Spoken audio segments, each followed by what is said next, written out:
MD जहाँ सूचना रही 28 तारिख रे लैंडफॉल हम एवं जहाँ जना पड़ुछि ताहा नॉर्दर्न आंध्र प्रदेश रे लैंडफॉल करिवो।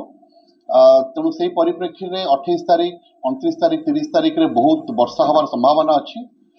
किंतु जो वर्षा हम जो पवन हम ताहा ओडिशा परिप्रेक्षी रे जनरली सदर्न डिस्ट्रिक्ट्स मान को जैसे कोरापुट मालकानगिरी गजपति है से सदर्न डिस्ट्रिक्ट्स मान को मोस्टली अफेक्ट करिवो। किंतु भद्रक 30-31 बेलू वर्षार संभावना रही घड़घड़ी सहित वर्षा हम। तेणु आम संपूर्ण प्रस्तुति गतकाली करूँ एवं वर्तमान समस्त जिला प्रशासन एवं समस्त ब्लॉक तहसील प्रशासन समस्त सजग अच्छा।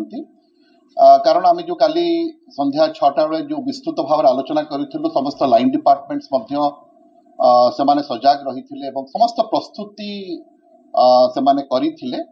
एवं आम जिलार मूलमंत्र होची we will always hope for the best and be prepared for the worst.